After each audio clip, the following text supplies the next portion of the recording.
حضرت ابو ذر غفاری رضی اللہ تعالیٰ عنہ فرماتے ہیں میں اپنے ماتحتوں کے حق میں بڑا سخت تھا، سخت تھی میری طبیعت، میرے غلاموں کی جرت ہی نہیں تھی کہ وہ میرے سامنے گفتگو کر سکیں اور ٹھہر بھی سکیں۔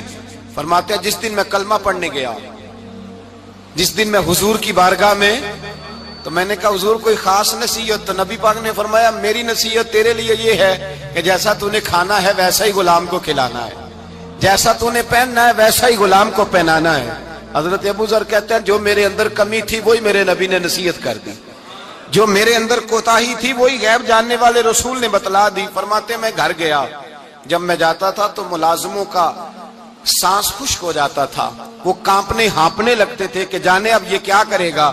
حضرت ابو ذر غفاری فرماتے ہیں میں گیا، ایک شخص سے میں نے کہا کھانا پکاؤ، کھانا پکایا، دسترخوان پہ لگایا اور اپنے سارے ملازموں کو کہا آؤ یار میرے ساتھ بیٹھ کے روٹی کھاؤ، آؤ سارے میرے ساتھ بیٹھ کے کھانا کھاؤ۔ فرماتے ہیں انہوں نے کھانا کھایا، پھر میں ان کو بازار لے گیا، جیسے کپڑے میں پہنتا تھا ویسے میں نے ان کے لیے بھی خریدے۔ فرماتے ہیں میرے غلام کہنے لگے آقا خیر تو ہے نا، خیریت تو ہے نا، کیا ہوا؟ مزاج مبارک تو ٹھیک ہے، کیا ہو گیا؟ اور یہ جو ہم فضا کو اتنا خوبصورت دیکھ رہے ہیں اور یہ جو ہم اتنی پیاری ریم جھم برستی دیکھ رہے ہیں، یہ جاری رہے گی یا ایک دن کی ہے؟ تو حضرت ابو ذر غفاری رو پڑے، کہنے لگے اب تمہیں ابو ذر غفاری بدلا ہوا ملے گا، اس لیے کہ اب میں وہ نہیں رہا، اب میں رسول اللہ کا کلمہ پڑھ کے غلام مصطفیٰ بن گیا ہوں، اب میں بدل گیا ہوں، میری طبیعت بدل گئی۔ غلاموں کے حق میں حضرت مولا علی شیر خدا غلام کو لے کر کے گئے دکان پر، حضرت مولا علی غلام کو لے کر گئے کپڑے کی دکان پر، 2 جوڑے خریدے، ایک کم قیمت کا ایک زیادہ قیمت کا، ایک کم قیمت کا ایک زیادہ قیمت کا، 2 جوڑے خریدے۔ جب واپس لوٹے تو غلام سے کہنے لگے تو اپنا لے لے۔ غلام کو پتا تھا کہ اس زمانے میں ہوتا کیا تھا، اس نے کم قیمت کا جوڑا اٹھایا۔ حضرت علی فرمانے لگے عجیب آدمی ہے، یہ تو تیرا نہیں، یہ تو میرا ہے۔ اس نے کہا حضور کس طرح سے؟ آپ فرمانے لگے تیرے لیے قیمتی جوڑا اس لیے خریدا ہے کہ تو جوان ہے، اور میں نے اپنے لیے اس لیے چھوٹا خریدا ہے کہ میں تو اب بوڑھا ہو گیا ہوں، مجھے تو حاجت نہیں۔ کہنے لگا حضور بوڑھے اور جوان کا مطلب نہیں، آپ علی ہیں، من کنت مولا فہذا علی علی مولا، علی مولا، آپ چونکہ مولا علی ہیں اور آپ امیر المومنین ہیں، لہذا آپ نے تخت پر بیٹھنا ہے، آپ نے سلطنت کو چلانا ہے، آپ پہنیے۔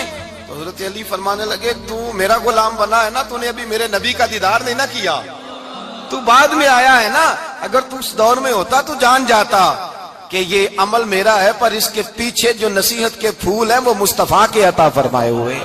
تو بھائی یاد رکھیں نبی کریم سید عالم صلی اللہ تعالی علیہ وآلہ وسلم نے تعین فرمایا مزدور کے حقوق کا، تعین کیا۔ حضرت حکیم بن حزام کہتے ہیں میں حضور کی بارگاہ میں بیٹھا تھا تو نبی پاک صلی اللہ علیہ وسلم سے میں نے کہا یا رسول اللہ آپ کو کون سا آدمی پسند ہے، کون سا محنت کرنے والا پسند ہے؟ تو حضور نے فرمایا جس کے دونوں ہاتھ کام کریں، دونوں پیر چلیں اور اس کی پیشانی پر پسینہ آئے، وہ بندہ مجھے بڑا اچھا لگتا ہے۔ جس کی پسینہ آئے، آج لوگ مزدوری نہیں کرتے، دائیں بائیں دیکھتے ہیں، لوگ اپنے اندر وہ توانائی، وہ غیرت، وہ خودداری پیدا نہیں کرتے۔ بھائی گردن کو جھکا دیتا ہے خیرات کا پتھر، جہاں میں مانگنے والوں کے سر کبھی اونچے نہیں ہوتے۔ اور ایک بار کہنے لگے غیرت ہے بڑی چیز جہاں نے تگ و دو میں پہناتی ہے یہ فقر کو تاج سردارا۔ اپنے اندر یہ توانائی پیدا کرنی چاہیے، یہ کوشش کرنی چاہیے۔ میرے نبی کریم صلی اللہ علیہ وسلم نے فرمایا تمہارے بعض گناہ ایسے ہیں جو صرف تم مزدوری کرنے جاؤ گے تو اللہ تمہاری مزدوری کی وجہ سے ہی تمہارے گناہ معاف فرما دے گا، اللہ تمہاری محنت اور کوشش کے سبب سے تمہاری ان غلطیوں سے درگزر فرمائے گا۔ حبیب کریم سید عالم صلی اللہ علیہ وسلم نے فرمایا مزدور جب قیامت کے دن آئے گا، بھئی عالم تو آیا، صوفی تو آیا، درویش تو آیا، صحابہ تو آئے، ان کا آنا تو شفاعت کے لیے شمار کیا گیا۔ میرے مصطفیٰ نے فرمایا جب مزدور آئے گا، مزدور کی سب سے بڑی غلطی یہ ہے کہ مزدور اپنے آپ کو نیچ سمجھتا ہے، مزدور کی سب سے بڑی غلطی یہ ہے کہ یہ اپنے آپ کو چھوٹا سمجھتا ہے، اس کی زیادتی یہ ہے کہ یہ اپنی سوچ کو بڑا نہیں کرتا، یہ سمجھتا ہے نہیں کہ بھئی میں تو 2 ہاتھوں کی محنت کی کمائی کھاتا ہوں، یہ آرزو کرم اور میں آپ سے کروں، یہ بھیک اس کو دیجئے جس کا خدا نہ ہو۔ مزدور کی زیادتی یہ ہے کہ یہ اپنے آپ کو چھوٹا جانتا ہے. میرے مصطفیٰ نے فرمایا جب مزدور محنت کرنے والا قیامت کے دن آئے گا تو اس کا چہرہ اس طرح چمکے گا جس طرح 14ویں کا چاند چمکا کرتا ہے. اس قدر اس کا چہرہ چمکے گا جب آئے گا وہ صبح قیامت. میرے بھائیوں، مزدور ایک عظیم شخصیت کا نام ہے.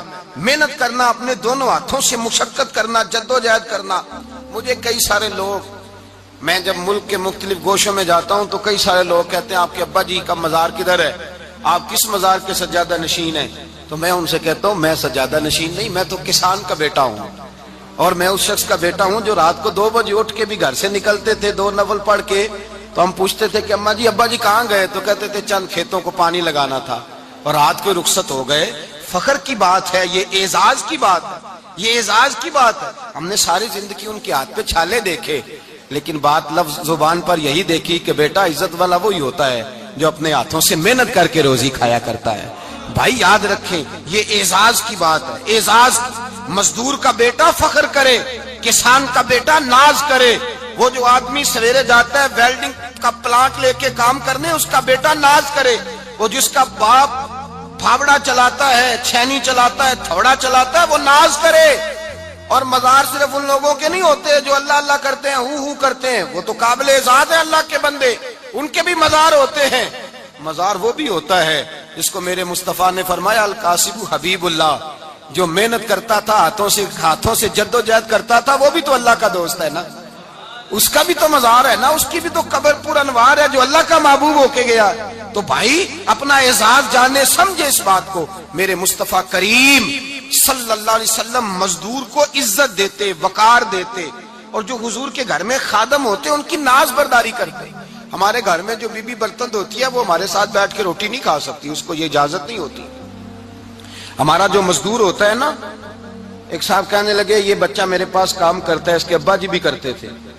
تو میں نے کہا اس کا مطلب یہ ہے کہ تم نے آگے نہیں بڑھنے دیا، تم نے کہا مزدور ہی رہنا ساری زندگی، یہی رہنا میرے پاس، آگے نہ بڑھنا. میرے مصطفیٰ کریم سید عالم صلی اللہ علیہ وسلم کے پاس جو لوگ کام کرتے تھے، محنت کرتے تھے، مشقت کرتے تھے. ہمارا ملازم ڈرتا ہے، کامتا ہے، وہ بات کرتا ہے تو صاحب جی کہتے کہتے زبان تھکتی ہے. 100 دفعہ موڈ کو دیکھتا ہے، گالیاں کھاتا ہے بیچارہ، اس کی عزت نفس کو اچھالا جاتا ہے، اس کو رسوا کیا جاتا ہے. اور وہ بیچارہ رات کو رضائی میں منہ دے کے روتا ہے کہ یار میرے نصیب صرف اس لیے کمزور ہیں کہ میں غریب کے گھر میں پیدا ہوا ہوں.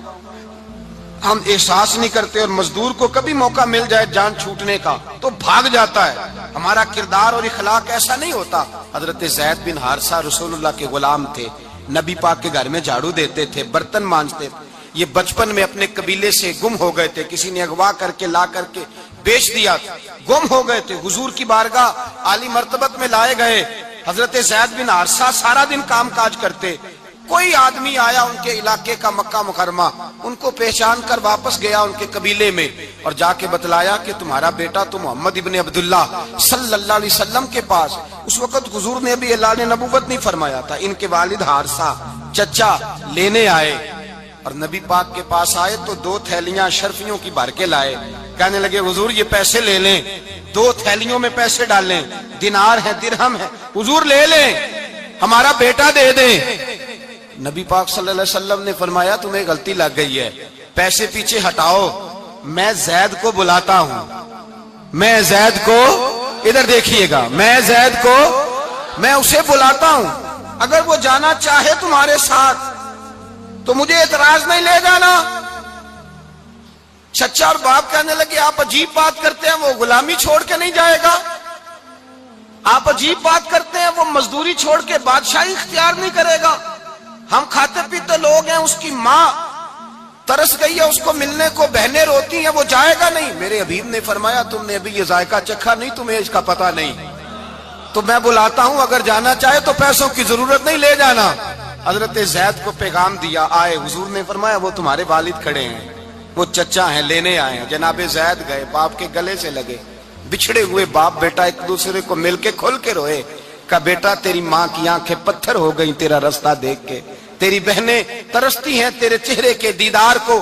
بیٹا وہ گلیاں بھی روتی ہیں جن میں تو کھیلا کرتا تھا، پر اب فکر کی بات کوئی نہیں، اب کوئی پریشانی نہیں. میں پیسے لایا ہوں تجھے لے جاؤں گا۔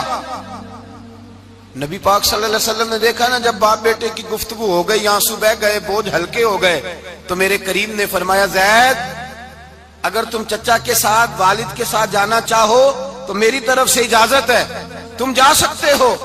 یہ لفظ کہے تو جناب زید دوڑ کے حضور کے قدموں میں آ کے بیٹھ گئے، حضور کے قدموں میں بیٹھ گئے، اور گویا فاضل بریلوی علیہ رحمہ نقشہ بیان کرتے ہیں، کہنے لگے تیرے قدموں میں رہوں غیر کی ٹھوکر پہ نہ ڈال، میں جھڑکیاں کھاؤں کہاں چھوڑ کے صدقہ تیرا، اور تیرے قدموں میں جو ہے غیر کا منہ کیا دیکھے، کون نظروں پہ چڑھے دیکھ کے تلوا تیرا۔ کہنے لگے حضور میں نے نہیں جانا، میں یہیں رہوں گا۔ چچا اور باپ نے دیکھا تو کہنے لگے بیٹا تو غلامی چھوڑ کے نہیں جائے گا، تو ملازمت چھوڑ کے بادشاہی میں نہیں جائے گا۔ تو آپ کے والد کو آپ فرمانے لگے ابا جی ذرا 2 گھڑیاں یہاں رہ کے تو دیکھیں، یہاں 2 گھڑیاں رہ کے تو دیکھیں۔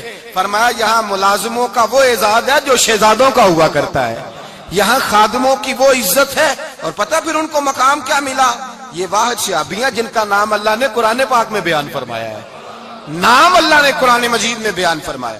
حضور کا اپنے غلاموں کے ساتھ جو تعلق تھا، اپنے ملازموں کے ساتھ جو رشتہ تھا، بڑا آدمی آتا ہے نا، بڑا آدمی تو لوگوں کی سانس سوکھ جاتے ہیں، اٹھ کے ملتے ہیں، بڑا کچھ کرتے ہیں۔ مزدور آتا ہے تو لوگ اوئے کہہ کے پکارتے ہیں، ان کو خبر ہی نہیں کہ اس شخص کا اعزاز کتنا ہے۔ حضرت انس بن مالک رضی اللہ تعالیٰ عنہ فرماتے ہیں میں چھوٹا سا تھا، میری اماں مجھے حضور کے گھر چھوڑ گئی، میں نے 10 سال نوکری کی نبی پاک کی۔ کتنے سال بولیے؟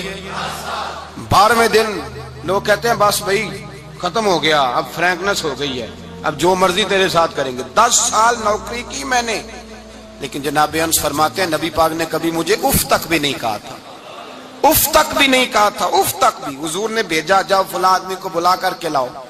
حضرت انس بن مالک رضی اللہ تعالیٰ عنہ فرماتے ہیں میں بلانے گیا، بچہ تھا چھوٹا سا، رستے میں بچے کھیل رہے تھے تو میں ان کے ساتھ کھیلنے لگا، محو ہو گیا، مجھے پتہ ہی نہ چلا وقت کا۔